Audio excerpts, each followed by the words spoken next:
subax wanaagsan saaxiibayaal meel kasta dunida ka joogtaan fadlan haday tahay daawashada kugu horeysa channelka subscribe noo saar like share comment oo asxaab badan u gaaro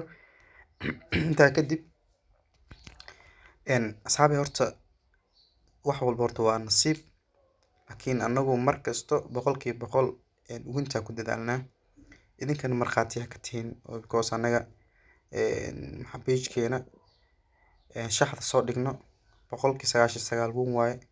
ayaantaa dhan win ayaan helayn waa la socotaan marka xalay 6 kooxood oo shalay shaxda soo dhigay ayaan wax yar isla fiirineynaa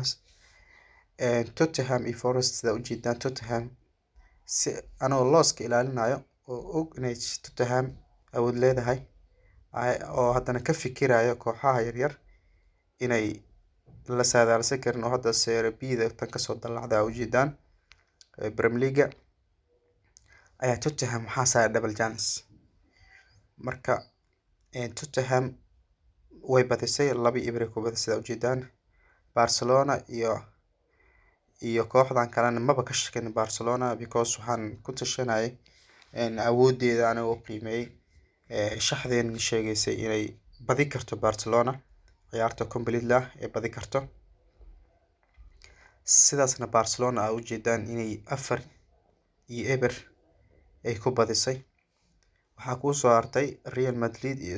Espanyol waa koox iska adag oo La Liga ka dhisan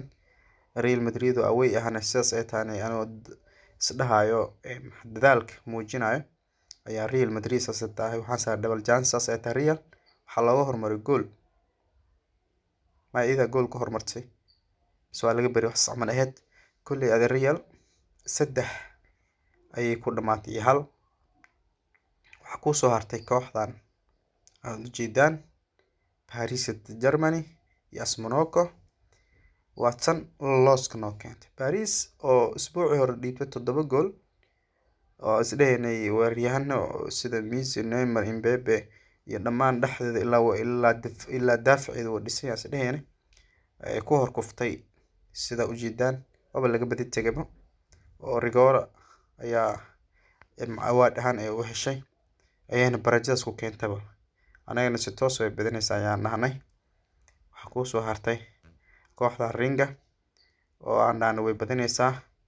sida u jeedaan 3-1 ku badisay waana hubay inay badi karto Keteva iyo Villarreal u jeedaan maadaama Spanish La Liga labadan kooxood kooxda Keteva kaandu hoos ku jirtay Villarreal koox iska adag ay tahay sidaas ay tahay double chance ayaa saaray ever ay ku dhamaatay marka shaxdeena Paris Germany oo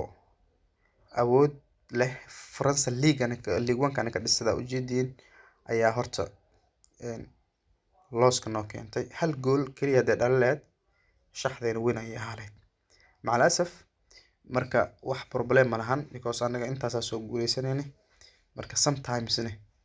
lagama yaab 2 koox ilaa hadda loos noqotay ma jirto laakiin hal gool hal gool laga waayo waa suurtagal laakiin balse hadana markasta winta ku dadaalnaa marka shaxda xalsadaas ay u dhacday sida u jeedaan 6 kooxood aan soo dhigay Paris ayaa lagu dhagay marka waa marka idin dhahayo inta badan kooxaha weyn waa lagu dhagaa dhanka saan Premier League ahaato ama La Liga ahaato ama Bundesliga ahaato ama Serie A ahaato ama Ligue 1 ka France ahaato meel kasto marka kooxo yaryar sanadkan oo iska dhib badan yihiin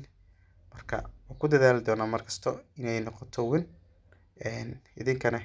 waxa hadda video u soo duubay waxay tahay in idin tuso cilada meesha ka timid markasta waa sheega kooxaha weyn sanadkan lama aamini karo marka dhaasaan oo kala waay marka shaxda kalena insha Allah hadhow ayaan soo dhigi doonaa aad baa u mahadsantiin